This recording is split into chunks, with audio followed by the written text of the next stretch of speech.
Every day, new patients arrive by the dozen, most of them presenting bullet wounds. In mid-March, Abidjan plunged into chaos and the population found itself trapped in the fighting between pro-Ouattara and pro-Gbagbo forces. Abobo Sud Hospital became increasingly isolated and medical supplies began to run low. Doctors, however, continue to work round the clock to treat emergency cases.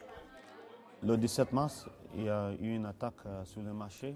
On the 17th of March, following a violent attack at the Adobo Sud market, we received 66 wounded. We were overwhelmed.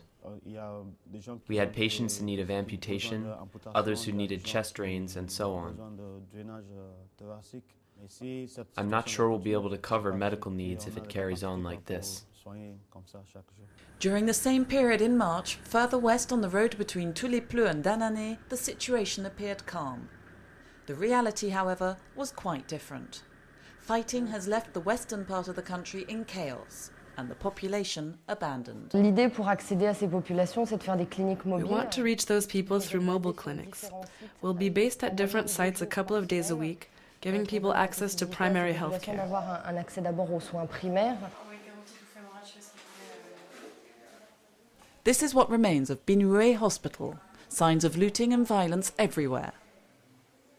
Terrified, Ivorians were forced to flee their villages. Tens of thousands of them have taken refuge in neighbouring Liberia.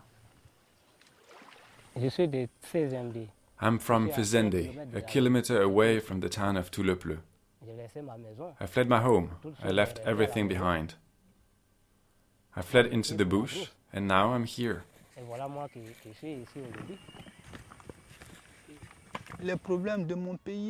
With the problems in my country, you can see the worry and fear on my face. My people and my family are still there, mainly along the river.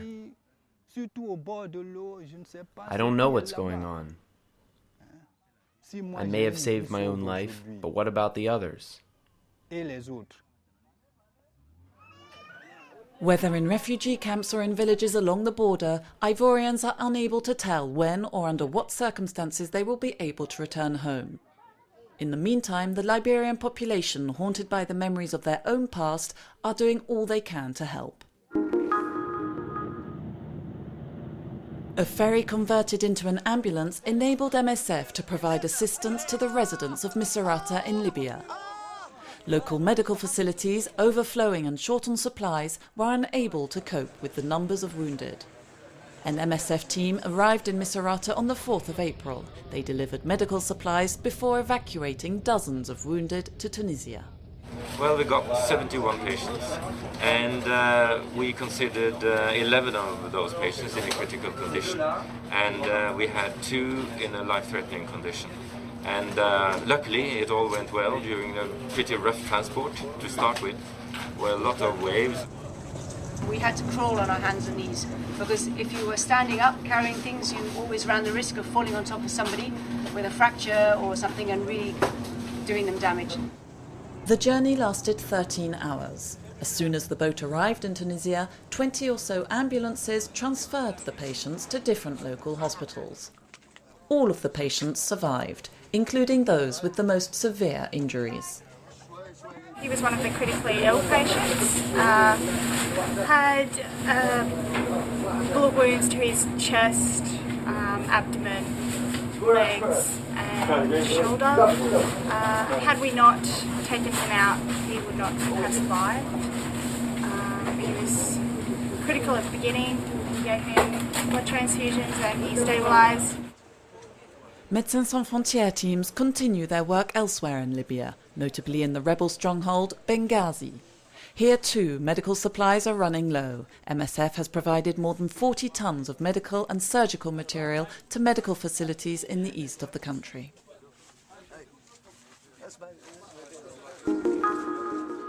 Buenaventura is a town of 450,000 inhabitants on the Pacific coast of Colombia. Many people have moved here to escape the violence that rages in the country's rural areas. More than a quarter of the town's inhabitants have not registered for social security. Some of them do not have any legal documents at all. Our social work consists of helping those who either have no civil status or are not registered for Social Security, and to help them gain access to the national healthcare system. This is one of our main objectives. We are addressing people's lack of access to healthcare. First, we provide medical assistance, and then we try to make sure they benefit from their right to healthcare services. Diana has come to the Médecins Sans Frontières healthcare centre accompanied by her mother. The little 6-year-old girl is suffering from a fever and inflammation of the lymph nodes. When she arrived, the triage and administration staff referred her to a general practitioner.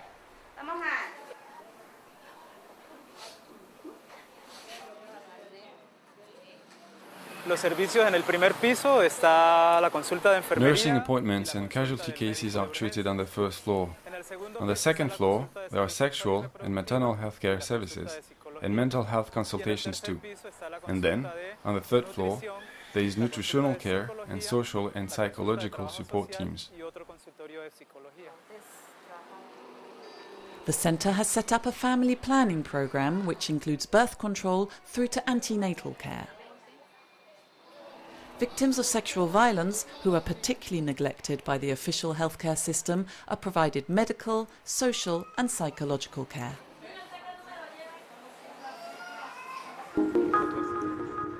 Awil Hospital in South Sudan is the only referral hospital in northern Bahr el Ghazal state. Its paediatric, maternity and nutritional services are very much in demand. This increases the pressure on the logistics team to overcome certain challenges. The management of wastewater and the disposal of medical materials are amongst their priorities.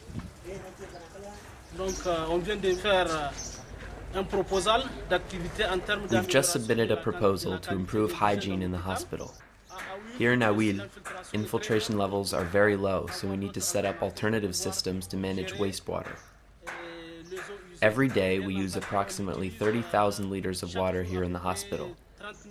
To handle such quantities, we want to set up evapotranspiration zones. The hospital also needs to be extended. James is an architect and in charge of the building project. He's there to resolve any problems related to human resources, transport or the weather. My assignment here is to extend IPD ward and maternity ward and to build one new IPD ward. My main challenges is to identify the right contractors to do the work because we don't have very qualified people. Another challenge is the supply of materials, which comes as a result of sometimes blockage on the roads from supply areas like Khartoum. Another challenge on the worker side is the weather conditions. We have very hot temperatures here and working throughout the day is not easy. The new buildings will be completed by the end of June. The paediatric and maternity wards will provide approximately 100 new beds. A new delivery room will also be opening. For 3 months, this building in central Paris provided shelter for homeless refugees, mainly Eritreans and Afghans. But when the winter shelter programme operated by the charity Emmaüs came to an end on the 30th of March, the 110 people lodged here found themselves back on the streets. I've got no money and no accommodation. My life is very difficult. I sleep in the street. That's life. It is just the way it is. I learned the expression, all good things come to those who wait. During the winter months, Morgan visited the hostel once a week to treat or to assist the migrants in administrative and medical matters. These people are going to find themselves back on the streets having experienced a few months of stability. On the streets, they take less care of their health. They're more preoccupied by finding a hostel of some sort. Chaque soir, c'est des cauchemars qui sont différents. Non, oui, c'est la même chose à chaque fois. Différent chaque fois. Oui. Morgan referred those in need of medical care to a hospital or to the MSF health centre, also in central Paris. Although this centre is open throughout the year, it is not enough to cover their healthcare needs. Now that they're back in the streets, it's going to be difficult to reach them again. There are different approaches. First, there's the street monitoring approach, but we also work with other partners, other charities. Either way, it's difficult to maintain contact with the migrants because they become scattered, or they hide even. Obviously, their living conditions affect their health. MSF would like to see migrants provided permanent shelter, to which they have the right. However, the current tightening of asylum policies in France is making administrative and medical assistance to refugees increasingly complicated.